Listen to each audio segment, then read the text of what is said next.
Hello and welcome to Truth Xpose TV. Aldwyn Altuney here, and we have a hot topic for you today.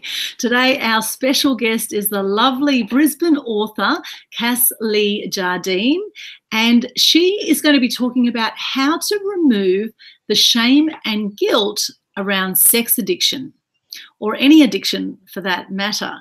Cass is a former sex addict who has written about her experiences in her new book, Love versus Lust. And that book is going to be launched at Johnny Ringo's in Queen Street in Brisbane on July 14 from 6 to 10 p.m. So if you can get along to that, make sure you do. The tickets are on Eventbrite. Now, Cass was a sex addict from the age of 17 for about 20 years, and she has survived sexual, physical and emotional abuse in marriages and relationships. And she has a fascinating story, and I'm so excited to welcome her. Hello and welcome, Cass. Hi. Hi. Great to have you with us. And we actually met on an author program a little while ago, interestingly, and we've been to Melbourne together and we've done some funky things, and your story is amazing and always attracts a lot of attention whenever I see you speak anywhere. So how did you come to actually do the book, and where did your sex addiction start? Okay, so I suppose the first thing is I started to write the book as a result of my divorce a few years ago, and I realized when I was getting divorced that I was just perpetuating patterns, that I was going from a cycle on, and I wasn't learning anything. So I took a big deep breath and I decided that in order to learn I need to share my story so I can remove those sort of stigmas and the stress around it, and basically that's what got me writing the book. And being single and kept me entertained at night. So yeah. And the other question, sorry, yeah, what was the other question? So what got you into writing the book, and how did your sex addiction start? Okay, so it really starts from when I was really young. I never realized that I had any sort of addiction. I just thought it was normal that everyone was always looking at the sexual side of things. Everything looked sexual to me growing up. Couldn't eat an ice cream cone without eating it like it's something phallic. It's something that I did and I didn't know I was doing it. So I kind of figured that out early on, and I never even, I was a virgin until I was 18, so I didn't really actually act on anything until I was older, and it was traveling that I realized that I didn't know how to say no, and that I couldn't I had very poor impulse control around what I did and who I did it with and when I did it or where I did it. So that was a lesson. Right. And what do you think in general leads people to be addicted to anything? I think it really stems from your self-worth when you're younger. I think it comes down to if things are ingrained with you when you're a child, you start to, if you eat a lot and you become the fat kid, you kind of hang on to that. And I was always the bit of a black sheep in my family. I was the person that said the wrong things, behaved the wrong way, embarrassed people. It was just who I was, and my self-doubt and self-worth affected me because I fell into relationships with men that maybe didn't value me as much as I would like. But then in the other side, it can go both ways. I could end up using people because it was a means to an ends, and it just made me be able to switch off from life. It was a stress relief for me. Like some people, I don't go to bingo. So some people play tennis. I just like to have sex. that was my hobby. And a lot of people probably do, and they just don't admit to it. They don't speak up about it. It's a topic that a lot of people are very ashamed about, I guess, is sexual promiscuity, the idea that you should be with one person for life. So, what are your thoughts around that, do you believe it's natural for human beings to be monogamous for life with one person? I grew up with my parents. My parents have been married for over 50 years, and I grew up in a very, sort of a strict Catholic family, and I never saw any other way than being monogamous. That was always what I was. That's why I felt shame and guilt when I was in relationships that led, But when I'm in short-term relationships, when I talk about monogamy, when I was married and I was in relationships with one person, I was only with them. But the minute I got out of it, it would be, you know, I might be with 3 different men at the same time, but they're all aware of it. So I didn't feel like I was cheating, but I don't believe that monogamy works for everyone. I've explored a lot in my Secret Life chapter in my book about what it's like to be people being polyamorous and loving more than one person, because it's not always about sex. Sometimes it's about love and intimacy and being connected to people and feeling like your heart sometimes isn't always just with one person. You might have attractions and be drawn to more than one person. And I know for me in my life, that's really challenging for me, because I want my cake and eat it too, pretty much. So, but I admit that now, and I don't see that as a bad thing. I didn't hurt anyone. I've never cheated on anyone. So it's just something that happened when I came out of a relationship. So I'd be like, oh my goodness, it's like a kid in a candy shop. You come out of a relationship and you go like, oh, but look at all the other lollies. I just don't know which one to choose. Sugar's a big part of my life. I'm a little bit of a sugar fan, but it's another form of addiction. Yes, I love sugar today. I had some Tim Tams today actually, and some Lamington, which is very naughty. But nice. I got a nice sugar. Well, my folks have been together 48 years, would you believe? So I come from a background of, you know, of monogamy. I guess I come from a very traditional European background myself, and yet I'm 44 and never married or had kids. So I have taken a little bit of a different path. So my answer to that question is I don't think it's natural to be monogamous personally for human beings. However, I think it's a choice, and I think you can do that. And I guess the thing about it is that a lot of people who are religious, do sort of look down on people or frown on people that are not in monogamous, happy family relationships. Yeah. And, even those that play happy families often have, one or the other partner sleeping around on each other. And then nowadays we have a lot of swingers parties. We have, people that are polyamorous that have multiple relationships at the same time. So I think things have changed a lot in the whole world of sexuality. And really, I guess, that shame and guilt, where does that shame and guilt come from? So for yourself, did you feel shame and guilt when you had a sex addiction? Very much so. When I was younger, like my first sexual experience was an assault. Actually, with 3 men assaulted me when I was traveling. I was working on a cattle property. So that was my first sex experience. And basically, after that, after being hurt emotionally, physically, I pretty much decided I was going to disconnect sex and love. And that's where the love and lust thing comes in. So I do think there is a lot of shame. I didn't tell anyone for 20 years about that assault. So nobody knew about it, because I was told, oh, boys will be boys. You should just get on with it. And, what did you do to make it happen? And I did feel a lot of guilt around that, because I felt that there was something in me that, what did I do? I started to doubt myself. So, and then I went through a promiscuous sort of phase where I wasn't going to get connected to anyone. I wasn't going to allow anyone to get close. So I had sex with a multitude of people until I come to have my daughters. Then I slowed down. I went through a cycle. Like I'd be really, I think it's like the moons or something. I'd be really naughty and play up, and then I'd have a few, spend a year or 2 with someone and be really monogamous, and then I get bored with that, and I'd end up on another cycle, and it's perpetuated through my life. I was married for 8 years, and I was totally monogamous, and that, I learned a lot about myself then, but I'm not meant to be. I'm not the 50-year marriage person.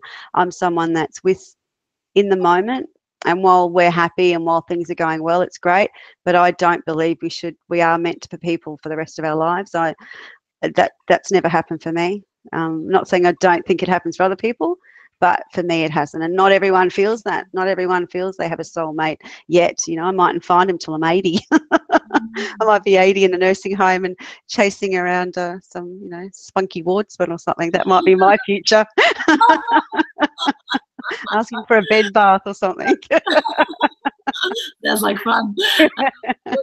there's not many animals really that stay together for life, and being human animals, I think we are quite similar in many ways. So what was it that actually pulled you out of your shame and guilt? What was it that made you speak up after 20 years about the abuse that you had? I think I just, enough's enough, really, enough's enough. And I was around self-worth. I'm a good person and I didn't make this happen. It's not my, I'm not a failure, I'm not a loser because this happened to me. And I thought, well, if I'm feeling this, there must be many others that are feeling that. And when women hit their 40s, and that's when it hit me, I turned 40 and I joined a roller derby team, and I did extras work, and I did all this stuff in my 40s that I'd never had the guts to do. And that sort of perpetuated my ability to let go of what people want you to do, what society expects. It's around that freedom to not fit in. And for me, very much started that history of looking after myself and figuring out where I wanted to be. And I didn't want to be another 40 years being silent in my own body. So, yeah. Well, that's the thing. And, someone said to me once that depression is anger turned inwards. And I think anger turned inwards can stem from not speaking up about things, actually. So I think when we hold on to hurt from the past or, pain of some sort, and we take it on ourselves, I think that can be very harmful. And I think it can lead to a lot of suicides even for people. So, this addictive behaviour can be a way to, lift your spirit in some way. Yeah. However, it can come to a crash as well. So someone actually said, online dating is a bit like that. It's a bit, you get the highs of online dating, you swipe right. Yeah. Excited, you think, oh, that person likes me too. Or these other sites, and then you start chatting away to someone and everything seems great, and then suddenly you don't hear from them. That kind of all the time. It happens all the time. I've just literally deleted all my profiles online because I don't think they were doing my heart any good, because I believe in the natural networks that we create around people, and we draw people into our world, and we draw the right people in rather than what we do online sometimes is we accept less than we're worth when we're online. And I did this many times for years. I did online dating and I hooked up with random people that I wouldn't have dated, but I found myself in situations with someone just for the wrong reasons, because I thought it was all I was worth. It was all about being worthy, and thinking that I was, how lucky they were to get me. I was thinking, well, gee, they turned up, yay.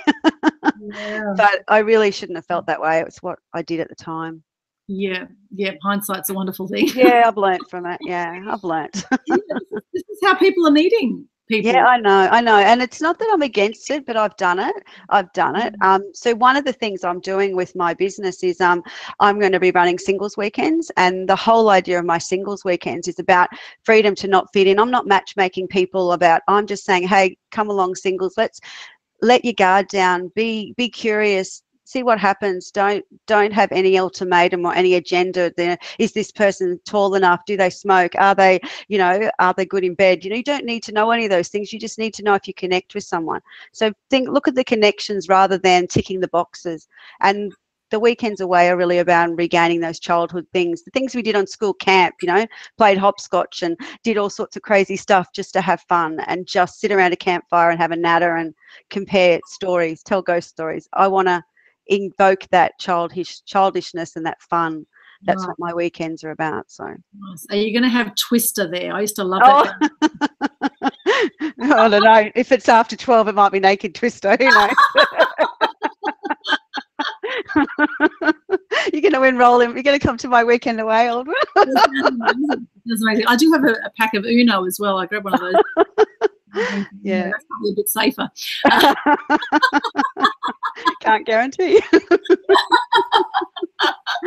It sounds awesome. And now you've got your book out. It's very exciting, and you've got a book launch coming up. So can you talk about what have you revealed in your book? What are some of the secrets you've got in your book?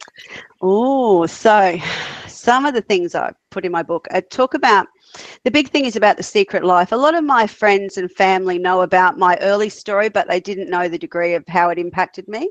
So they all thought Cassie's really cheerful and bright and she's not, doesn't let anything bother her. But I never really expressed or told anyone.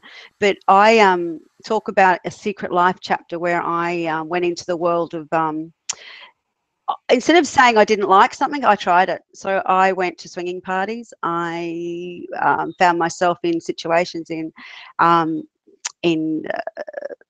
trying to think of the right words without being not polite. So I tried a lot of things that I would never have thought I would. I tested my boundaries. In my whole life, I'd be like, oh, I don't like that. I don't like that. I just tried it. And I tried everything, and I had, some things were for me and some things weren't.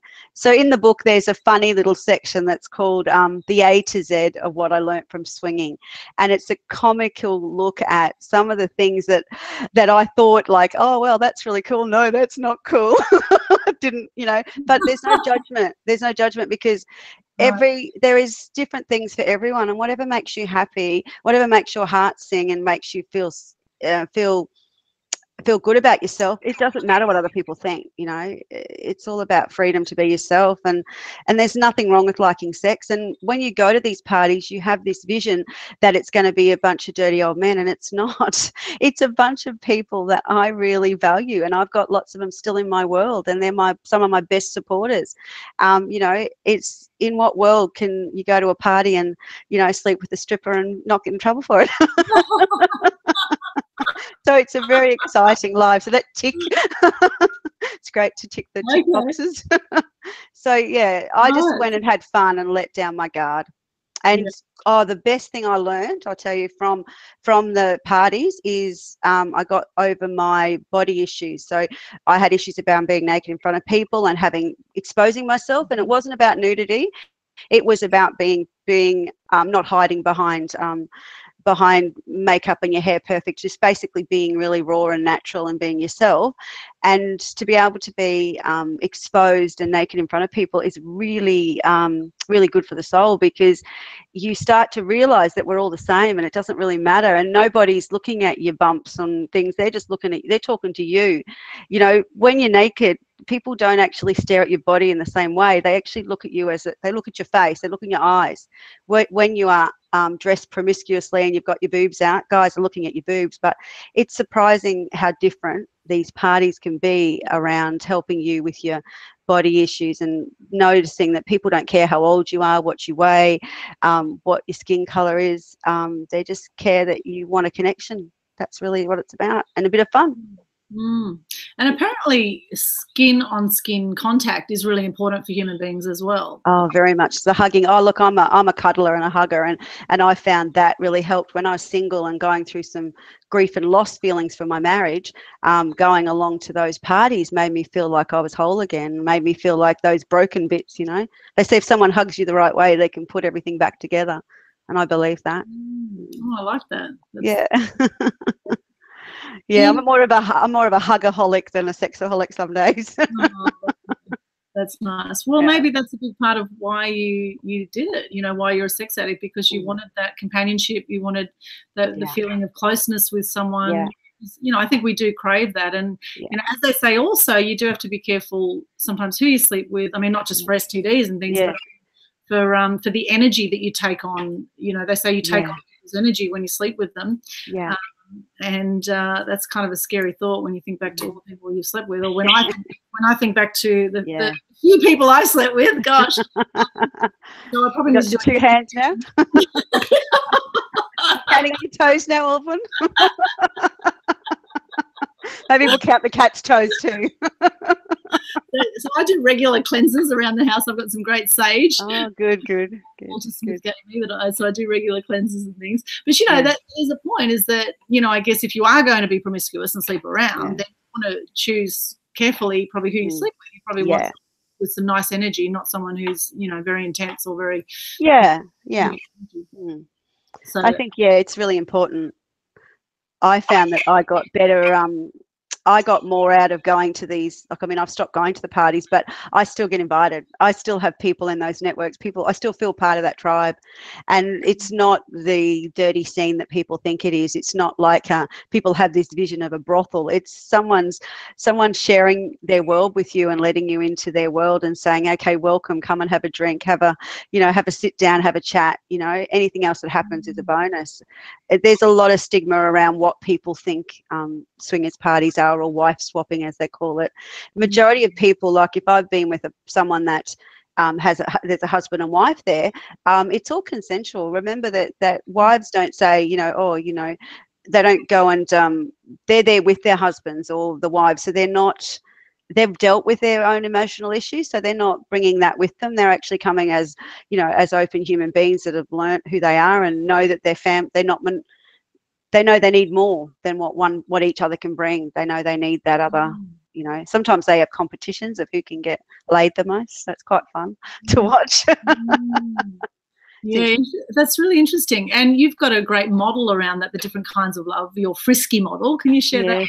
Yes. So that's my rainbow of desired love, which talks about the different types of love that we have. Like, we've got our look at my notes here because my brain's just farted on me. So we've got our friendship love. It's in my book. I should know this. Friendship love. And then we've got our we talk about our so the R is for raw, vulnerable love, which talks about how you can really be yourself. You meet someone like, I know this person, can so be myself. They can deal with me spewing up. They can deal with me with when I'm sick and when I'm well. They're very raw. And then you've got your in tune love, someone that really understands you and knows what you need before you need. They bring the bread home before you even need the bread. So they're the in tune people. You've got your sexy love, which is someone that you just want to be passionate with, that you look at them and want to rip their clothes off. And hopefully we all have someone like that in our lives occasionally. We have the kindred spirits love. With the kindred spirits, someone that is on the same wavelength as you, and they really just get you, and they are the person. We all come across these kindred spirits in our life, and you just know they're going to be in your life for years to come. You just feel they're part of who you are, and they make you a better person, is what I think that is. I've got a few like that. And I talk about I need my glasses on here. I'm looking, it's too small. Cuddle buddy love's a big thing. So if you're just feeling like you just need affection, some days you just need a cuddle, and some days you just want someone to lay next to you in bed and say, hey, just want to cuddle, let's spoon, and that's it. And that's a really beautiful love. And then for me, the big one is the I am home love, which is what I aspire to. That's my desired love. Is I want to meet someone that I can walk in the door and say, I'm home, and I feel totally at home with that person, that I don't want to be anywhere else but with them. And I know that I talk about monogamy, but if not believing in it, but until someone gives me a reason to believe in it, if I met the person that I'm home with, then I would definitely like to explore that. But you can have all of these parts of your rainbow. You might have one person that meets 3 or 4 things, and then someone that it's just, to me, it's saying that there's all types of love. Some of us stop at friendship love and never get past that, and others of us get to that sexy love. And this I'm not a real understander of soulmate, because for me, we love in so many different ways, and there's so many different ways to love someone. It's actually a friend of mine that taught me, because I was so addicted to sex, that every time I used the word love, I used to think of love around sex and saying, I can't tell a person I love them, that means I want to sleep with them. This is when I was younger. So it's only now that I've figured out that it's great. I tell my friends I love them all the time. It's very empowering, because in the past, I've not only used the word love with my family or people I'm sexual with, basically. So it is very, very nice to be able to tell your friends, I really love you and I really value you, and you bring something to my life. And that's where my healings come in around sex addiction, is knowing that there's so many different ways to get love, that you can fill your cup up without it having to be sexual. And my cup's really full, so I don't crave the sex stuff as much now, because my impulse control's better, and I have love in so many other ways. And I got a puppy dog, which really helped. So I wonder, is it possible to have all those different types of love in one person, do you think? I think so, yeah. I really think if you meet, you'll know if you meet the person. And they're the people that have been, you know, when you're walking down, you know, you're in the city, you're walking and there's an old couple sitting at a park. They're 80 years old, they're sitting there having a chat, and they've been together for 70 years. They still have this strong love for each other, and you know very well they've probably been through some ups and downs, but they give me faith that love exists. When you look at people that stay together and seem to be so in tune with each other and sharing their sandwiches and sharing their teeth or whatever they need to share. There was a really funny joke about that, the teeth one. There was this two people sitting at dinner, and the waiter said, why have you only got one meal? You know, why is your wife eating before you? That's really beautiful. How nice that you sit and watch your wife eat. Oh, it's her turn with the teeth. We've only got one set, so it wasn't her turn to put the teeth in. So that's true love. So I'm looking for that. Anyone wants to share their teeth with me, I'm happy. Call 1-300 teeth. Yeah. Oh, wow. Well, and you've had a really interesting background too. Like you left home very early, you left school very early. So can you tell us a bit? Let's just go right back now, back to you were born in Brisbane. Yeah, Brisbane. Yeah, I was a Wynnum girl. I grew up in Wynnum. Yeah. Take the girl out of Wynnum, but not the Wynnum out of the girl. It's near the water. That's nice. Yes, it's beautiful, beautiful spot. So, can you tell us a bit about your upbringing and were you a rebellious child? Would you say? I was like the Brady Bunch middle child. I was Jan. So if you watch the Brady Bunch, it was always I had a Marsha in my life, and it was really hard. So I was always Jan, and I was the one that made up the fake boyfriends for the Brady Bunch viewers. I tried so hard to get attention, but often it come across as me just being annoying, just being over the top. Very. I asked my mum what sort of child I was growing up. She said nothing like what I am now. Apparently, she said as a child I was really I was friendly and I was happy and I was cheerful, but I just blended in. I didn't actually have to stand out until I got to my teenage years, and I think that was when I left home. I sort of suddenly come into my own when I went to a Catholic girls' school, and it really messed with my head. I'm a spiritual person, but I'm not religious, because I don't believe that someone should in religion decide what we should do with our bodies when it's not their body. I don't believe in that. So it taught me what I don't believe. So I value that. So that's really good. I grew up going. My dad worked in a quarantine for a few years, and we lived on the quarantine station at Lytton, and we had a great experience because it was this amazing community where we got to be our true selves, and we got to run around, and we used to put ice cream buckets on our heads so the plovers didn't get us, and that's because you didn't have to wear helmets. That's why we all have brain injuries now, because we never wore helmets. But it was a great fun experience. We used to have this old hospital and called the ISO, and we would all our cousins would get there, and we'd invite our friends over, and we'd try to scare them, and we'd tell them it was haunted, and we'd tell them that there was dead bodies there, and that's where all the lepers were, and it was just so much fun. Yeah, I've got a big family, and I had a lot of cousins, and I grew up with a lot of love. So there's nothing lacking in my upbringing. I've the most beautiful parents and the most amazing upbringing.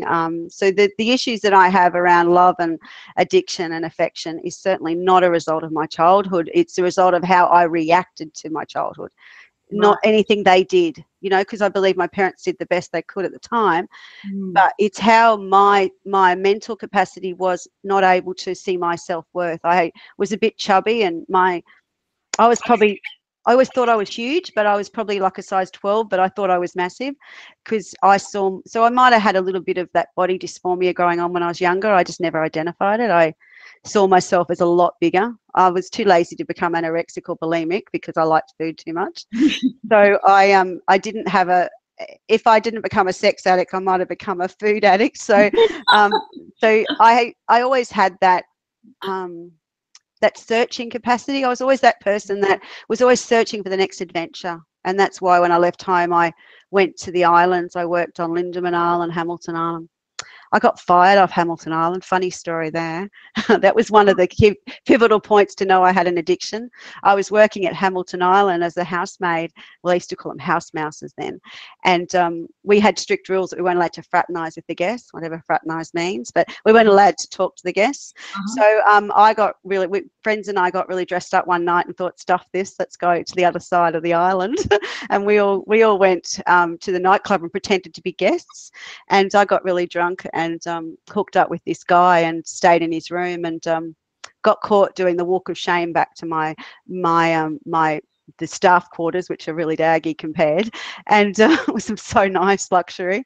And yeah, I basically got told it's called an NBO, which is next boat out, because if you were caught with a guest or coming from a guest room, next boat out. You get NPO, if next plane out, if you did something worse. So I wasn't that bad. Wow. But that was a big thing. And when I was traveling, I lost jobs over silly things, like I slept with bosses, and I, made bad decisions.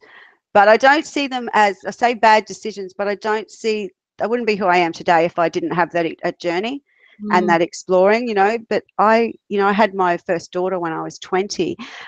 So from the period of 17 to 19, I did more in those 2 years than people will probably do in 10, 20 years, because I wanted to bite every cherry. I wanted to try everything. I wanted to explore. I went all around Australia. I picked fruit. I went whitewater rafting, and I, did lots of silly random stuff and had a ball. But as a result of that, I when I was on the islands, I did had a bad experience there when I was at Lindeman Island, and left suddenly because I was assaulted by someone that I thought was a friend, and that put me back into reality again. And I sort of went into that flight and fight mode, and quite often I flew rather than fought. So now I fight, but before I used to fly. So that's where I've changed. I fight for what I believe now, but before I used to just run. Hide. Interesting. And with your self-image, were you picked on as a kid?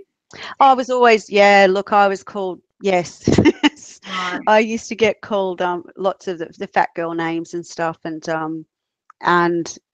it wasn't that I was huge, but but it's like I allowed it to happen, because I used to fight. I used to say, why are you picking on me? I don't understand. And then they get a reaction,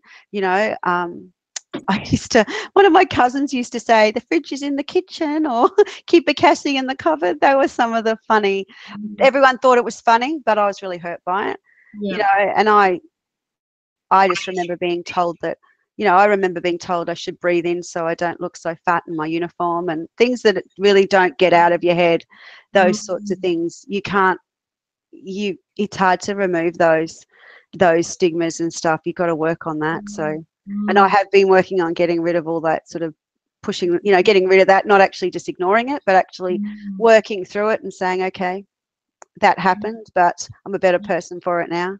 Yeah. Whereas looking at you now, you seem very confident. You seem, it doesn't seem like you have any self-image issues now. And I know, we've had these skinny models on magazine covers for years. Yeah. That Anita Roddick from the Body Shop for a long time was this whole idea of beauty of anorexic women. Yeah. Every time I see an anorexic woman with ribs sticking out, I just want to feed them, because it's really unhealthy to me.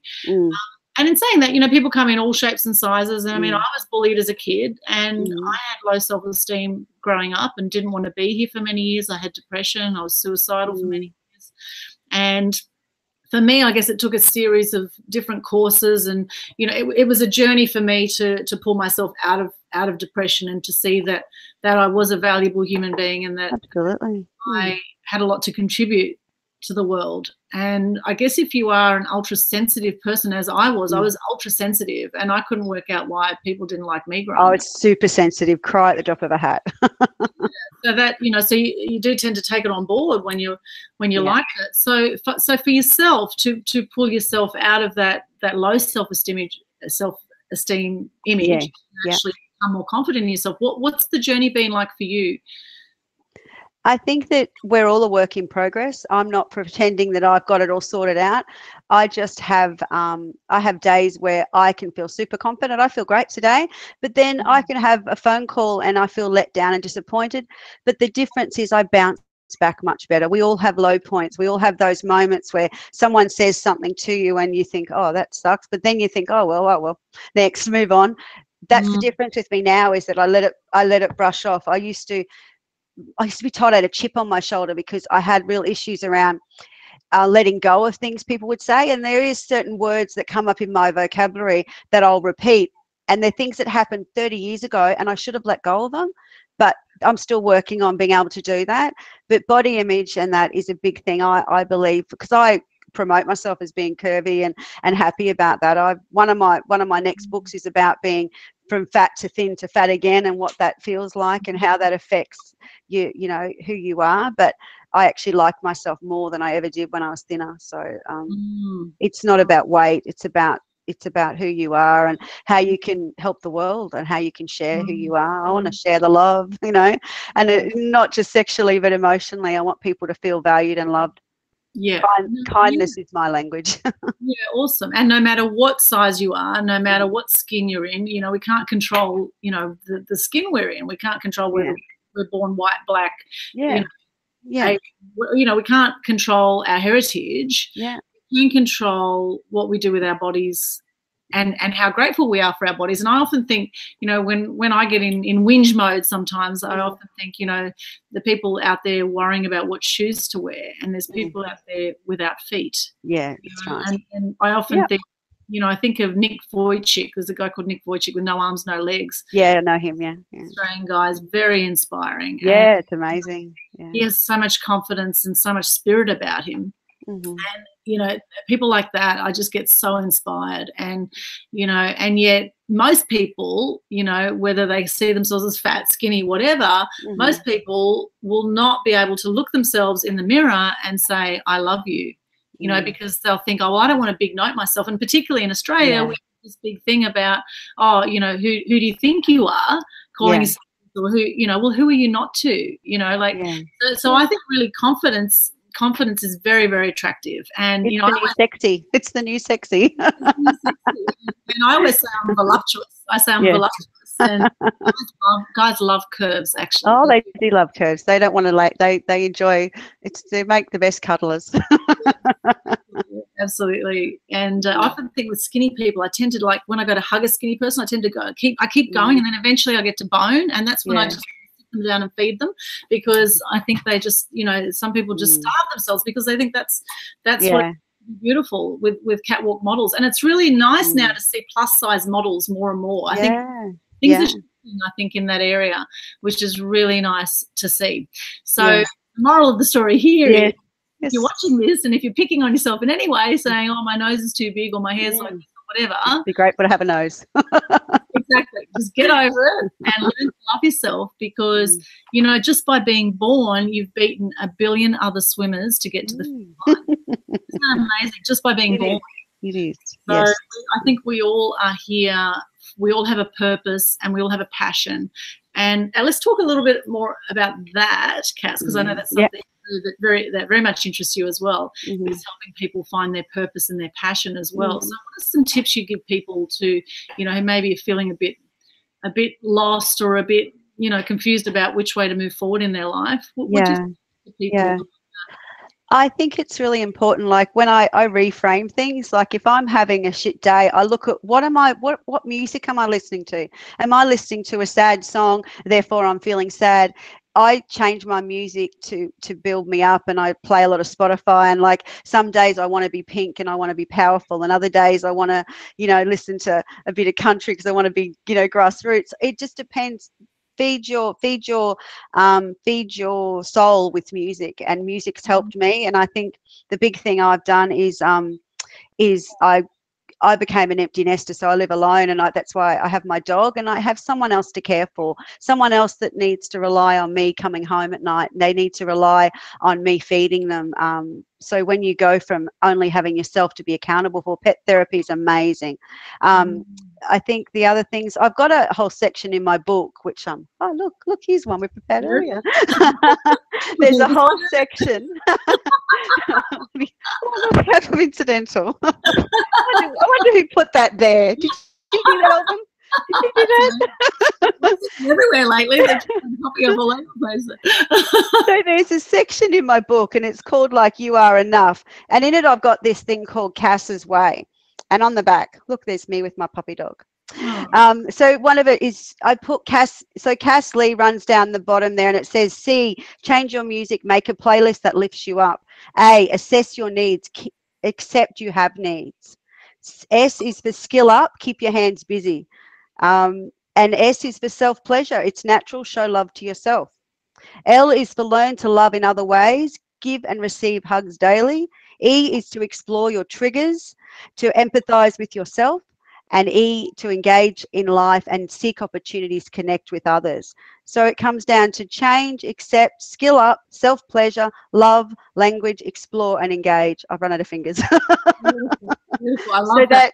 Yeah, that's really important to me. That's what helped me. I didn't go to a psychologist or, you know, I'd probably more likely go to a psychic than a psychologist because that's who I am. But I'm not saying, I put in my book that I encourage people to get help if they need it, but it didn't work for me because I found myself, I've got a bit of a counselling background, and I know all their strategies of how to get you to talk, and I'm just like, oh, I know what you're onto. I know what you're going to say next. And I spent so much time preempting what they were going to say that I didn't get value out of it. So I'm learning to value myself and my own ways, and, you know, trusting that I have some intuition and I have some knowledge. And you don't need, I don't have a degree in psychology, you know, I've got a background in lots of things, but ultimately I'm a normal, kind person that wants to see people happy. That's really who I am. Yeah. Beautiful. And I often say there's a reason our arms are this length. So not just to self-pleasure ourselves, but I think it makes it easier to pat our pets as well. Yeah. They are. I have a beautiful dog called Time. So with your dog, can you just show us the dog again there? Just hold that up a little bit because it was a little bit last time. Let's just have Let me just have a look. Hold on. This is little Lacey. That was when she was first a puppy and she first came home. With me, it's a bit hard. Yeah. Can you see it? Oh, yeah. This one here, when I did the one of the parts in the book, and it's called Rock Bottom. I love this picture. This is Lacey when I was feeling incredibly sad. She just used to curl up on my shoulder. And I did, in Rock Bottom, I did hit the whole sads for myself, and she just wouldn't let me. She wouldn't let me cut the sads.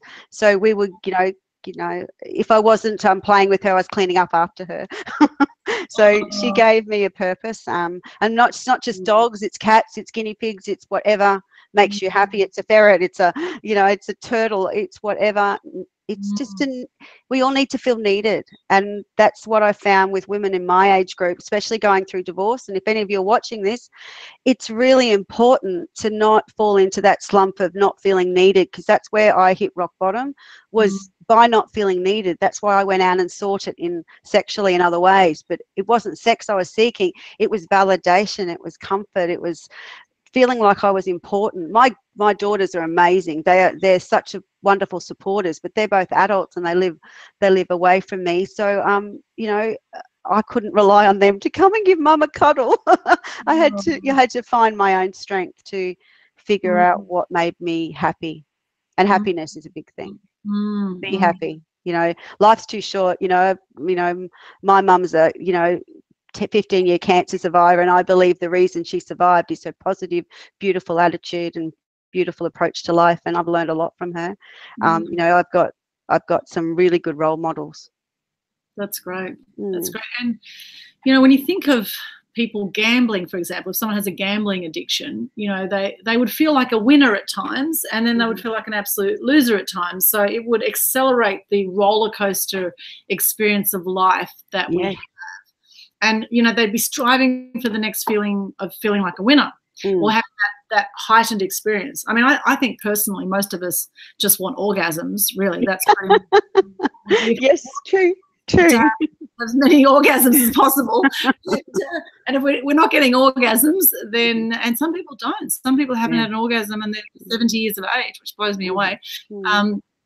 So I think if you're going to have sex, you want to be getting an orgasm at least somehow, or self-pleasuring, whatever it is that makes you happy. As we say, happiness, because that orgasmic experience, whether you're having an orgasmic endorphins, or with someone else, it's those heightened experiences that we look for, which can lead to addictions, right? When we're looking for that heightened experience outside of ourselves, that can be part of that addictive behavior, because I think we all just want to feel great. We just want to feel that tingly, orgasmic, heightened pleasure. Yeah, that's right. The pleasure senses.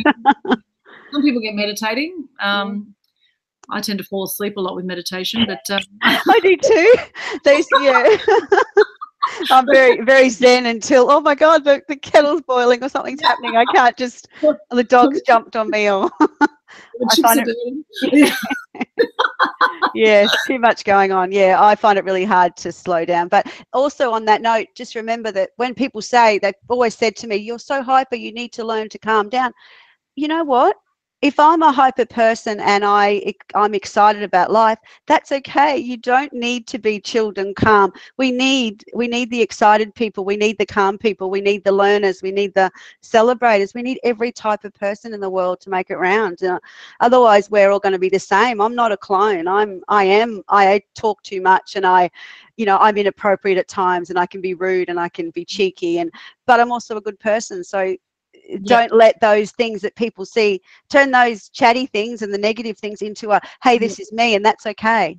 Except not fitting in, And I believe everyone can be every single human trait. Everyone can be calm at times. Everyone can be angry at times. Everyone can be excited at times. At times, some people bring it out more than others. Some people, rule their life, most of their life is either excited or it's calm or it's high or whatever. However, at any point in time, we can be different ways. People do limit themselves to certain types of behaviours because they think that that's how they should be, or that's what society expects you to behave. I remember doing things with my kids growing up. If they threw a tantrum in the shopping centre, I'd just, I wouldn't worry about what everyone else think. I'd just say, oh, little girl, are you lost? Oh, where can I find your mum? And my kids are like, Mum, they just used to be so amused by my stupid parenting or I'd hide from them behind the counter, and they're too busy laughing at me to have a tantrum anymore. So it's all about distraction. Funny. And men too, just distract them and anything. I'll remember that. So that's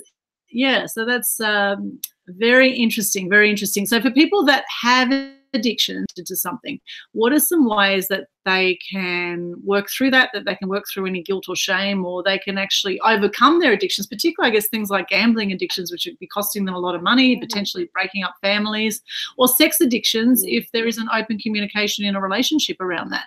How can people work through those things? I think it's very different. It's a very much an individual thing, and finding what works for you. Some people want to go down the clinical path and want to talk to the professionals. But my belief is talking to someone that's lived that experience, finding a group, join a meetup group, find something that where other people are aligned with your values and they understand you, because finding your tribe helps you heal. If you find people that get you and don't judge you, you will suddenly realize, well, hey, maybe I'm not that bad. Maybe I'm okay. These people think I'm okay. So seek validation, and it's okay. I always needed validation and confirmation that I was doing okay, and validate others. So while you're asking someone to say, hey, you're a good person, but to turn around and, I give random compliments, just throw people. I will just make, you're so pretty, or I just do things because it makes them smile. To make someone smile helps you heal. Like giving something back will allow you to get well, if that makes sense. Like write it down, journalize it, put it in writing. One thing I did when I was writing my book, I did it all in voice audio. So before I even wrote my book, I started to, when I was in the car, I would do voice recordings of things I'm feeling and when I'm having a low day and a high day. So I don't like writing stuff down. A writer that doesn't like writing, how weird is that? So I actually put things on the video recorder, and I might play it back a month later and think, oh, wow, I don't remember feeling that way. But hey, it's good to acknowledge that some days a diamond, some days, you know, some days a dust or whatever. And that's okay. No one is happy 100% of the time, because if you are, you've got no growth left, you know. If you've got nothing to aspire to, if we're happy 100% of the time and have high times, how are we going to understand and enjoy the high times if we don't have those chill times and the down times and the times where things aren't always going to plan? We don't win every race. We just got to choose our battles, is what I suggest with people. Decide how big it is affecting their lives. There are places like, but support groups are really good. Sometimes talking about, you know, I'm going to be a shameless plug now. I'm actually writing a couple more books, and they're going to, I don't know if you can see this, but I might just show you. This is my little PowerPoint. Can you see any of that? Is it too blurry? Not really. It just talks about, can you read any of that? I'll show you. I'll read it out to you. So part of my my journey is that I'm writing a series of 7 books. So the first one being Love versus Lust. And then I got onto this mindset of, oh, what about all the other deadly sins? What are the things that people are having trouble dealing with? So my next book, I'm doing one which is about gluttony, which is called Abstinence versus Gluttony, Confessions of a Cheating Dieter, which is me. Then I've got, the next one will be Gratitude versus Greed, which is Confessions and Stories from Greedy Lovers. So we've all had a lover that takes more than they give, and I'm going to share some stories about people that have shared with me. So I'm going to be looking for people to put bits in the book about their experiences. The next one is Busyness versus Sloth, Confessions of a Wannabe Gym Junkie. It's about joining the gym and knowing you want to be fit and you want to do all the right things. Who decides that it's good to go to the gym? Who decides it's bad? So I want to talk about that. The next one is Patience versus Wrath, which is Confessions of an Impatient Human, which is me. I don't want to just write one book. I want to write 7. Kindness versus Envy is the next one. Confessions of an Envious Soul, which is me as well. That's just about, you have moments where you think, oh, you know, she's got really long legs, I want really long legs, but you know it passes. You know it passes. And the last one in my series is called Humility versus Pride, Confessions from a humble journey. And that's around pulling everything together, because it's all a rainbow. All my covers will be the rainbows, because our life is like a rainbow. If we put all that together, that makes us whole. Like a rainbow should be like a circle. So I'm very excited about writing my new books. Just hopefully some people will read them. But read my Love versus Lust. It's entertaining, if nothing else. Good to read by the toilet, maybe. Yeah, absolutely. Well, I think people will relate to those books. I think there's some great titles there. Yeah. And they sound like a lot of fun. So a lot of great humor in that, which will be amazing. So yeah, some great points there. And I just want to come back to what you're saying, you know, about how people feel about themselves.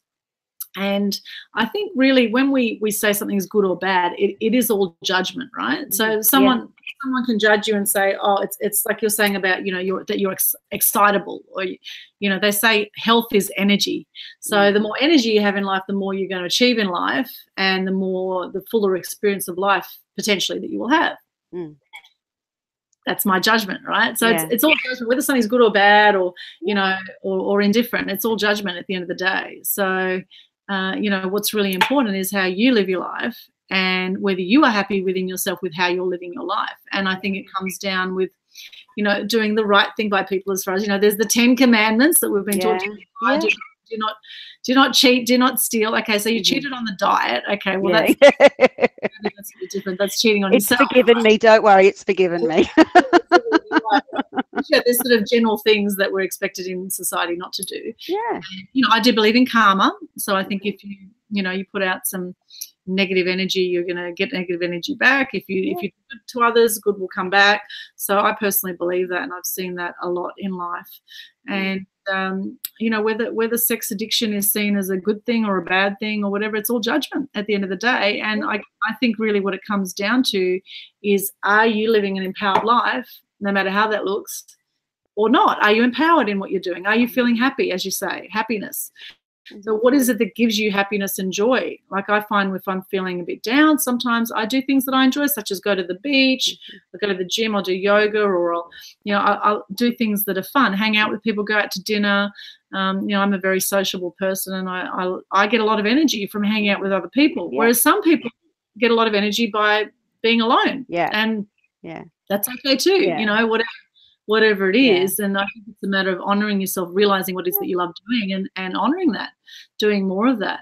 And what I love about you is you're so open about, people would not want to talk about their sex life at all. Even the words, saying the word sex, people get all funny about sometimes, So it's awesome that you are speaking up about your sex addiction, and that you really care about people, and you want people to be happy, and you want people to realize also that it's okay. It's okay if you have a sex addiction, or if you have another addiction. It's just, if you feel shame and guilt around it, then you're going to be pulling yourself down, right? Yeah, and it makes it really hard to get out of that. It really, I mean, I live by the unconditional positive regard. So for me, I treat everyone with positive regard until I'm given a reason. Otherwise, they will always be seen as a good person until I see otherwise. They will always get my positive regard. And you've got to give yourself that. You've got to give yourself that unconditional positive regard, regardless of what you've done in the past. I've done some stupid shit, but hey, it's who I am, and that's okay. I own it. I own it, and I don't feel shame over it. I don't feel shame over the things that have happened to me anymore. It's gone, it's wasted. It's wasted energy. It really is. You, like myself, we've both been in abusive relationships, well, physically abusive relationships. And, it's amazing how often people stay in those kinds of relationships because they love someone. And, I think, there's so much sexual abuse out there, physical abuse, mental abuse, emotional abuse, not just what others are doing to you, but what people do to themselves as well. Yeah, self-sabotaging is a big thing. It's a big thing in addiction, self-sabotaging, and I've done that over the past before. But, and I'm not saying I'll never do it again. I'm not saying I'll never. I have a bit of a laugh with people if they say, "Where are you going?" "Oh, I might just have a relapse tonight." I might just have this moment where I just get back into my old headspace, and then I have to say, "Okay, if it makes you feel good, that's okay. It's not hurting. And that's it. There's no judgment, because I make a joke of it. I look, even at my work, the girls I work with are just a wonderful team. They're so supportive. They're all coming to my launch. So if you're watching, guys, I'm so excited. They're all coming to my launch, and the support and the love and the wonderful encouragement I get from my team and my friends. I'm just so truly valued, and I really value them. I'm very loved, and that's so important. So, yes, very lucky lady. That's really great. And any final tips on how to overcome any kind of abuse? Like if someone is in an abusive relationship who's watching this, or who seems to attract the same kinds of partners that are physically, mentally, sexually abusive, what's a way to break that pattern, do you think? I think it's about identifying with yourself, what's your gut telling you, because quite often your gut's something. If you're getting sick, if you're getting diarrhea or vomiting or nausea, and your gut's telling you something's not right, it's usually not right. Be a bit of a sleuth, investigate. If you're a factual person and you need to know the facts, do the research, find out. I was in a situation with someone for over a year, and kept getting told stories, even though they were unrealistic and were so far-fetched, and they can't be true. You've got to say to yourself, is this true? When you hear someone telling you a story of why they couldn't do something, just say, is this true? Do I believe it to be a real thing, or is it just my heart wanting it to be true? And just figuring out, sometimes use your networks, talk to your friends. I mean, I know I've got friends that we share, and I'll say, "Oh, what do you reckon about this?" "No, that's dodgy. Don't go there." And they're your best. Use your friends and your networks. Don't be scared to talk to people. Don't be scared to be open about how you're feeling. Express your feelings, and seek help if you're getting. There's a lot of community organisations that help people with abusive situations. Don't just sit there and think it's you. Quite often, it's that person's probably had a journey as well. Quite often someone that's an abuser, emotionally or physically, has got some psychological problems themselves that they need to get help with. They might need, you can do it in a way where you help each other. So I've walked out of relationships that weren't working for both people because we both identified that we're hurting each other. So if you know you're with someone that you're hurting each other, you need to say to them, hey, this isn't working, and what can we do? How can we change it? Open communication. You know, but if you ever get into a violent situation, you know, run like hell. You know, you know, just find what you need to do, find your safety, you know. Because women often too, we think, oh, the guy will change or things will change. And I mean, there are some men who are also abused by women. It goes either way. Absolutely. And yes, there are. Yeah, there are. And, you know, I feel either way. Yeah, I feel empathy for everyone, but just remember that, you know, you've got to remember that sometimes if you tell your story to people and you get them on board and they want to help you and they get all empowered to help you, and then you go back and people lose their sort of ability to empathize as time goes on. So you really need to act on it while you've got that passion and support around you, because the longer it goes on, the harder it is to break the cycle, is my belief. Yeah. True. And as the saying goes, people will treat you how you allow them to treat you. Yeah, that's right. Yeah. So, you know, when you take responsibility for everything that's happened in your life and realize that you are the central point of that, take responsibility. It's a very powerful place to stand, rather than being a victim and you know, living the below the line life. Yeah. It's important to actually step up and say, okay, it is what is. Everything that's happened to this point has brought me to where I am. Yeah. And I'm grateful for that. And now I choose how I want the future to go. That's right. We can only go forward. We can only move forward, and allow yourself to have a down day. Just, you know, it's okay to have a Netflix and chill and pig out day, just as long as you bounce back the next day, and, you know, it's okay. Those sort of things are normal. And there's no shame. It's around like depression and anxiety. The more people talk about it, the less likely it's going to be stigmatized. So very much. That's why I think about sex addiction. People are worried about the way the media portrays it. They think a sex addict's a dirty old man that's abusing people. And sex addiction isn't about abuse. It's not about Me Too. It's not about assault. Someone that's addicted to sex isn't necessarily going to hurt you. They're hurting themselves. They're not hurting you. You know, if anything, they're hurting. An addict hurts themselves. They might impact other people around them, but ultimately the addiction is it's they're fighting their own battle. So just remember that everyone's fighting their own battle, and that just try some kindness. And if you see someone struggling, just lend a hand and just, you know, how can you help? You know, don't be scared of talking about sex to people, because sex is a human, you know, that's how babies are made, you know. So we didn't have sex, we wouldn't be here. So it is part of life. I'm grateful for sex.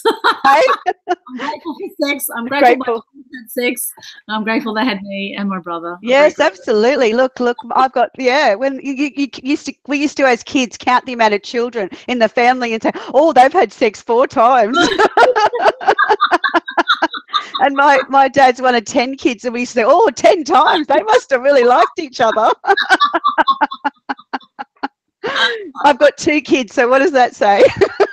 You had sex at least twice. At least twice, yeah. They were just practice.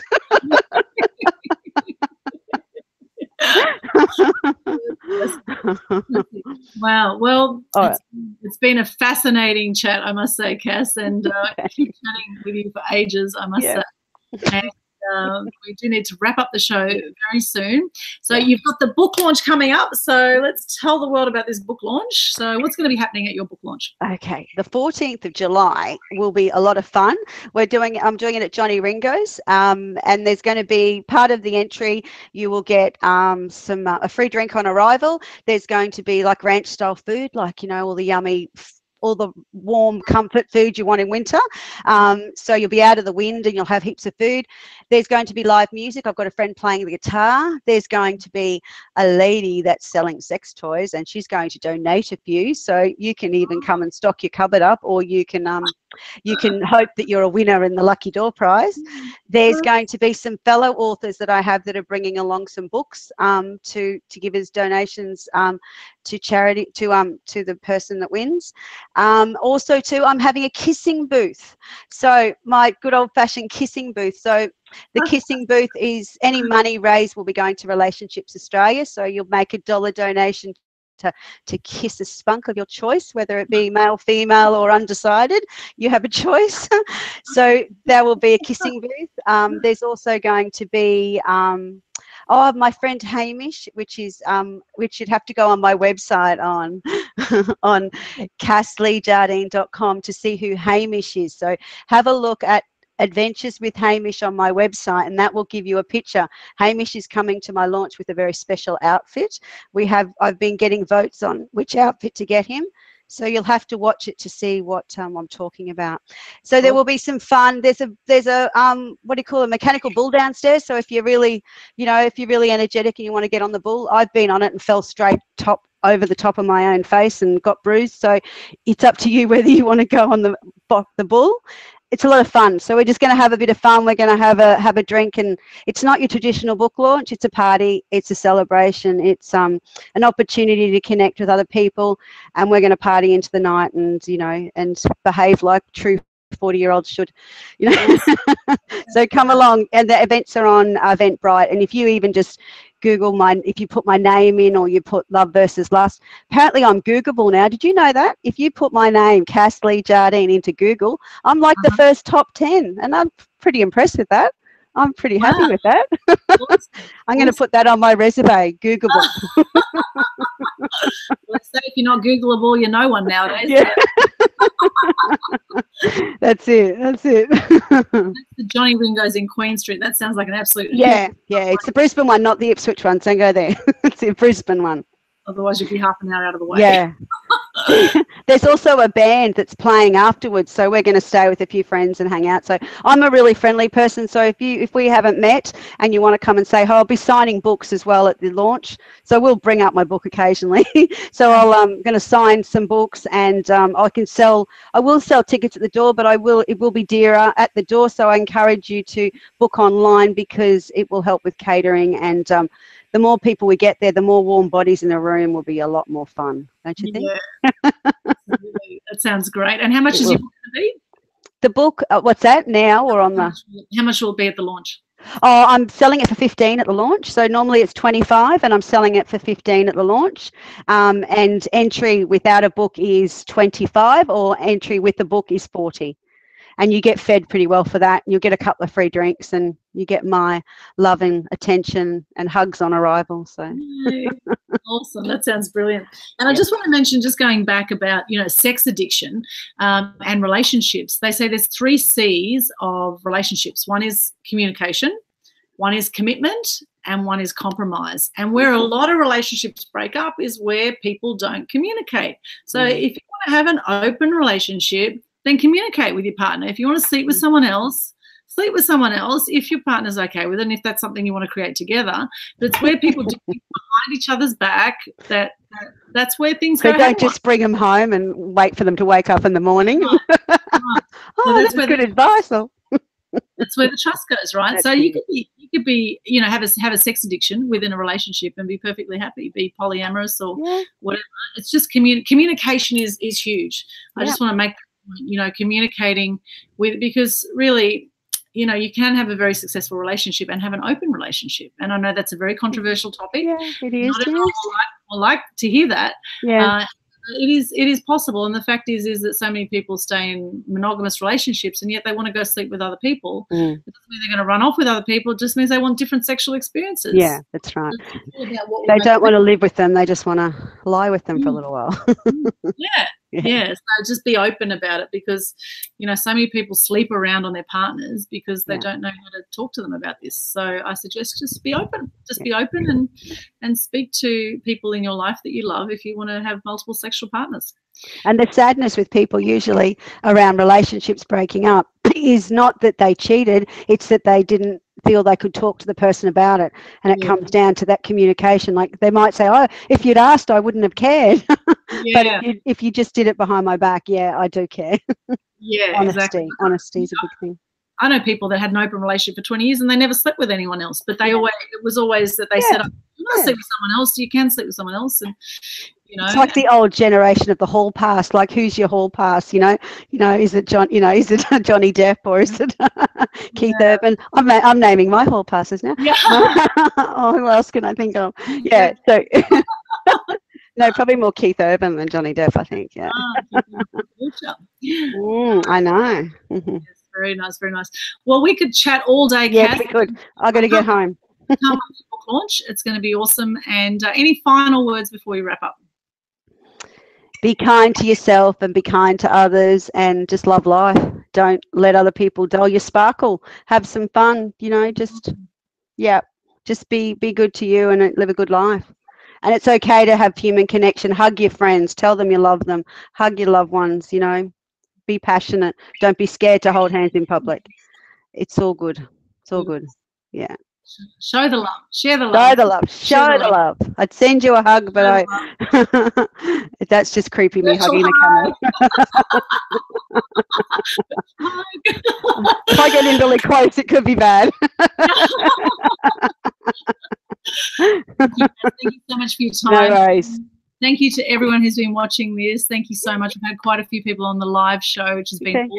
Great. If you like what you've seen, wherever you're watching this video replay right now, we'd love to see your comments. Like the video, share the video. We'd love to hear your thoughts about all this. What do you think about sex addiction? And are you a sex addict? And if so, how do you feel about that? Well, do you know people that are addicts? Or what tips do you give people that might be addicts out there who might be feeling maybe not so empowered around it, or might be feeling okay about it? What are your thoughts on this topic and everything we've talked about today?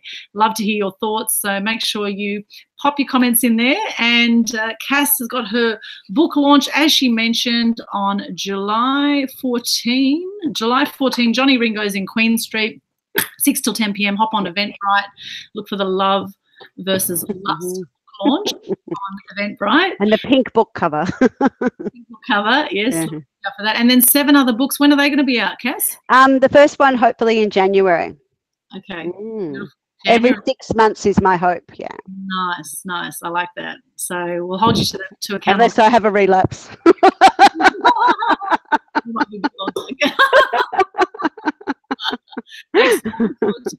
Fantastic. Thanks once again. No worries.